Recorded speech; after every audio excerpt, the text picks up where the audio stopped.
Hello everyone, आजचं संध्याकाळचं routine तुमच्यासोबत शेअर करते आणि एक खास मेनू बनवणार आहे, तो पण तुम्हाला समजेलच पुढे.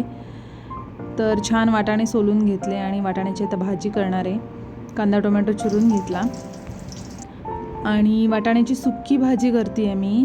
कांदा छान परतून घेतला, त्यासोबतच साईडला भात पण लावला आहे मी. इथे भाजी रेडी झाली आहे माझी आता वाटाण्याची. आणि आता काय खास बनवणार आहे ते समजेलच. तर मी नारळ फोडून घेतला आहे आणि आज आहे चतुर्थी, संकष्टी चतुर्थी. त्याच्यामुळे मी सारण बनवते आहे मोदकासाठी.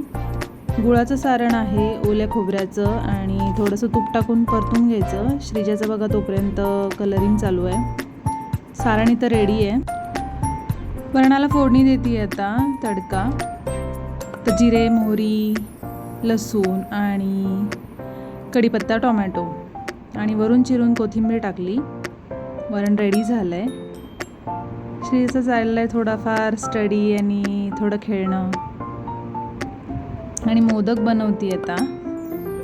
तर सारण मी गुळाचं केलं आहे, ओल्या खोबऱ्याचं सारण आहे. तुपात ओलं खोबरं थोडं भाजून घ्यायचं आणि जास्त परतायचं नाही, वेलची टाकायची आणि छान असं सारण रेडी. आणि हे मोदक बनवते आहे मी. चतुर्थी स्पेशल मोदक असा मस्त मेनू आहे. मोदक रेडी झालेत आणि मोदक वाफायला ठेवले तोपर्यंत चपाती पण करून घेतली. आज उपवास असल्यामुळं हे मोदक बनतात आहेत. मोदक छान असे रेडी झालेत आणि चंद्रोदयाला अजून टाईम आहे. भूक तर खूप लागली आहे, म्हणून म्हणलं आता थोड्या वेळ जरा पाणीच पिऊन घेऊयात. दुसरा ऑप्शन नाही आहे. छान अशी आरती करून घेतली.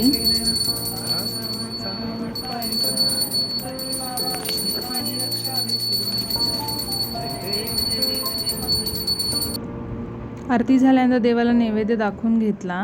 मोदक आणि चपाती, भाजी, वरण, भात आणि छानपैकी सर्वांनी मिळून आम्ही डिनर केलेला आहे. सो तुम्ही पण या उपवास सोडायला आमच्यासोबत. बाकी आवरून कामं छान, किचन ओटा क्लीन वगैरे करून घेतला. आणि नेक्स्ट व्लॉगसाठी stay tuned. Bye bye. Subscribe.